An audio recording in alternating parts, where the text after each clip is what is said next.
दिल का धन्यवाद, आप लोगों ने मुझे यहाँ आने का मौका दिया। Thank you very much. जो वार्तालाप यहाँ अगले 2 दिन होगा, इसकी अहमियत को अंडरलाइन करने की कोई ज़रूरत नहीं है, क्योंकि पूरा देश इस समस्या के बारे में विचार कर रहा है, इस समस्या से कंसर्न्ड है और हल ढूंढने की कोशिश कर रहा है।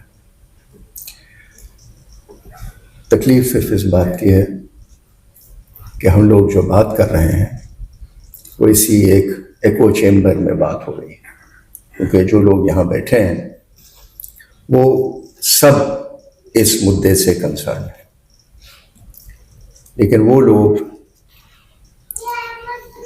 जो इस चीज़ को बढ़ाना चाहते हैं वो इस पर सोचने के लिए तैयार नहीं है, और इसीलिए उस पक्ष का कोई यहाँ मौजूद भी नहीं होता। और यही प्रॉब्लम है इस एको चेम्बर की कि आपकी बात बाहर तक कौन सुने और इसको कौन लागू करे। आज एडमिनिस्ट्रेशन में, पुलिस में, गवर्नमेंट में आपकी बात सुनने के लिए कोई तैयार नहीं है।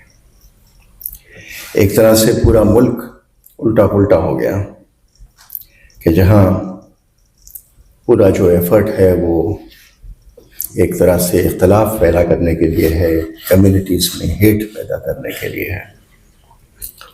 जब हम कम्युनल रिलेशंस की बात करते हैं तो ज़्यादातर हमारा ध्यान हिंदू मुस्लिम या हिंदू क्रिश्चियन रिलेशंस पे जाता है। यही चीज़ है और यही मुद्दा है। तो मैंने आज की बात कोशिश की है कि इसको 2 भाग में रख सकूं। एक तो ये जो सच हमारे सामने है और इसका एक हिस्टोरिकल परिप्रेक्ष्य है, और दूसरा वो कि हिंदुज़म और इस्लाम में कितनी एक्चुअल संबंध है, कितनी निकटता है, जिसको हम समझ नहीं रहे हैं और समझने की कोशिश भी नहीं की गई है। दोनों ग्रेट ट्रेडिशंस हैं, सदियों पुराने हैं, लेकिन फिर भी इख्तलाफ बढ़ रहा है। Ladies and gentlemen, India is actually a civilizational state. This land that has interacted and evolved through countless cultures, languages, and faiths. So let me quote the Rig Veda, which says, and I quote, "Truth is one, sages call it by many names," unquote.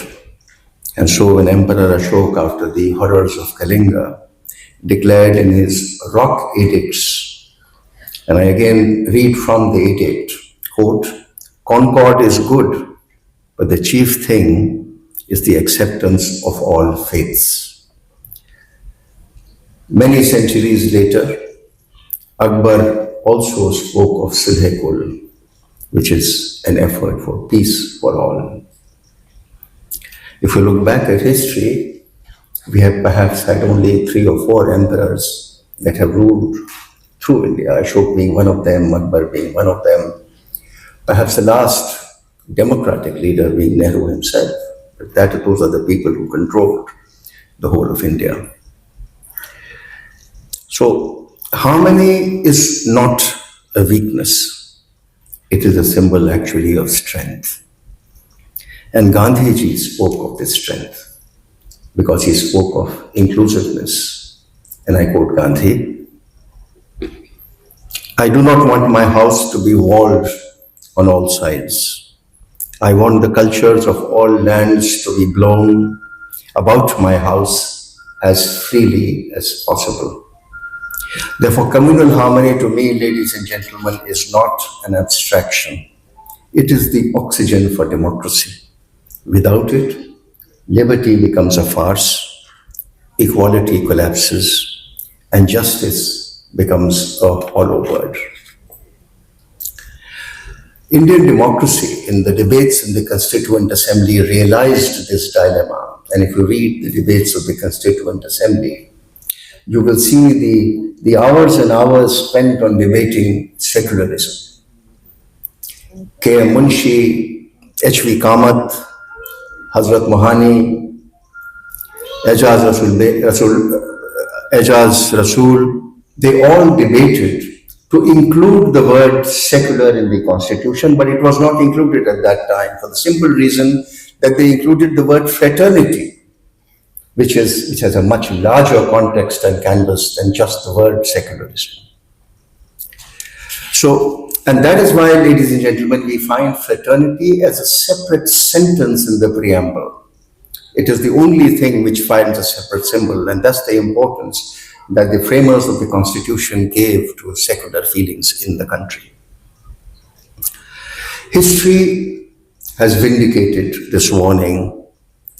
Europe, the birthplace of enlightenment, succumbed to fascism, ultimately leading to the Holocaust. Rwanda in 1994 turned neighbor against neighbor in an orgy of violence. And I do not have to remind ourselves of the horrors we ourselves faced in 1947, when brother turned against brother. And all of us, ladies and gentlemen, Hindus, Muslims, and Sikhs, stand ashamed today, for we will never be able to undo the horrors that we have witnessed. But history also gives us hope. In medieval Spain's Cordoba, Muslims, Christians, and Jews together created a golden age of philosophy and science, which the historians called La Convivencia. The Ottoman Empire's millet system allowed communities autonomy without sacrificing coexistence. And here in India, we have had saints like Kabir, Nanak, Bulle Shah, who cut across religious divides to remind us that the divine is not a prisoner of any creed. Imagine when Bulle Shah sings, Hori khelungi keh bismillah. Look at these words, look at the courage. Hori khelungi keh bismillah, naam nabi ki ratan chadhi, boond padhi Allah Allah, alastu bi rabbikum fila Allah. And today we have come to the stage when we have communal riots during Holi. A spot of color on a Muslim's dress agitates Muslims. Why on earth? Why would the Muslims not come out and celebrate Holi with their Hindu brethren? What is the insult if a drop of color comes on a white cloth on a Friday, even if the Muslim is proceeding on prayer? That is the lack of education. That is the lesson that the politician is today teaching us, to hate each other, to hate each other's religion, to sing, to have anthems and slogans against each other at a religious gathering. That is the tragedy, ladies and gentlemen, that we are going through. So the truth is that communal harmony is under siege. Across the world, we see a rise of majoritarian totalitarianism. Here we are facing the same. Ghettoization of Muslims, rewriting of history, weaponization of social media. You can't rent houses. If you have a business, you're asked to leave the city. You're ousted from your houses through government-managed bulldozing administration. This in a democracy is actually a shame on us. And that is why I say that voices are not there, and voices which are there are shut down. While tensions between Hindus and Muslims have existed through the times when the Delhi Sultanate was formed. And here I'm not talking of tensions between the Christians and Hindus, because that erupted much later when the British came in. But these tensions, to my mind, stem largely from a lack of understanding of both Islam and Hinduism. And therefore, the young people sitting behind me, I would beseech that a deeper knowledge and understanding of these two great traditions is required among the people. Hinduism has existed through the ages. Islam is the last revealed religion. This is a cycle of religions. Hinduism, Buddhism, Jainism in India, and the Abrahamic religions in West Asia moving west. While today there are scholars in the West as well as in India that are studying these religions, comparative studies between Hinduism and Islam are inadequate. Fortunately now, we have Muslim scholars doing wonderful work, studying the Vedas, the Upanishads, the systems of the yoga, and so on. I myself have been part of the Center for Islamic Studies at Oxford University, which is doing great work in studying comparative religions. And the greatness of I would suppose, free intellectual thought in Great Britain still, that when the institute started, it was Prince Charles who became the mentor, and now King Charles continues to be the chairman of that institute. But all this is virgin territory, and with the present government not being so well disposed towards Islam or Christianity, studies on these religions are hurting. Nonetheless, we have Hindu scholars studying the metaphysical, theological, and intellectual relationship between Islam and Hinduism. In earlier times, as I recall, we only have the example of Dara Shukuf, who translated the Upanishads into Persians, and a High Court judge of the Calcutta High Court, Christian scholar Woodruff, who actually wrote a fabulous book called The Serpent Power, which talks of the rising of the Kundalini, the power of the Kundalini, the hidden serpent at the base of your spine, which can move through your spine, piercing the chakras and finally reaching the Sahasra chakra. The main point of contention, ladies and gentlemen, between these religions is a question of idol worship. This, to my mind, is a very misunderstood concept. And let me try and explain. Each religion reveals the truth. That is what we must let be known to people. Each religion reveals the same truth. There are no two Oms. There are no two Brahmins. There are no two Allahs. But the ideas take different forms. And for lack of better expression, let me say that Islam expresses itself in abstract forms, making use of ideas. Hinduism is revealed in the form of gods. So Hindu art is like, I wish the child would be taken away, please.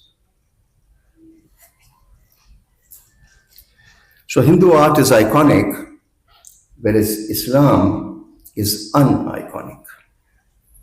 But the Hindu gods are actually manifestations of the same reality, the same ultimate truth, and that is what the Semites have to understand. A famous Persian poet, Mahmud Shabastani, said something which was incredible to a Muslim mind, and I'm quoting him. And he said, if a Muslim were only to know what an idol is, he would know real religion is idol worship. This is truly a revolutionary thought. But then only a Sufi could say that. This is a very bold statement. So when a Muslim says, La ilaha illallah, or speaks of Allah as Ar-Rahman, Ar-Rahim, he speaks of the power of the presence of Allah. He does not need an idol. But in Hinduism, the idols are manifestations of the same truth, the same reality, the same one Bhagwan. And these religions have existed over thousands and thousands of years. There are a billion Hindus in the world, and there are a billion Muslims in the world. These numbers personify the strength of these religions, else they would have disappeared, like the religions of the Romans, the Greeks, or the religions of Mesopotamia or ancient Iraq. It is therefore time that those who challenge us, who create differences among us on the basis of our religions, are challenged frontally. We must speak. We must write. We must let this message be out in public domain that secularism lives in the soul of India and all other things are deliberate attempts to mislead us. Today, propagators of speech, hate speech, find protection within governments, within administrations, within the police. Unfortunately, even the Indian judiciary is failing us. We have a first-class example of the young Umar Khalid and 4 of his colleagues. When matters are coming up in court, the judges are on leave, on vacation, lawyers disappear, people fall ill. 5 years, he's entered the 5th year now without a proper trial. Had he been tried, the length of the offense perhaps would not have been so much as he's been in jail already. So these patrons of surveyors of hate speech must be exposed wherever they are. And that will need a lot of courage. These are bullies who survive and gain confidence because they believe that the wind is behind them. And they run this race, they will never be beaten. But I believe that there are cycles where communalism has a rise, but there are troughs when such failings will come down. We are still free to speak. Bol ke lab azad hai tere, bol zabaan tak teri.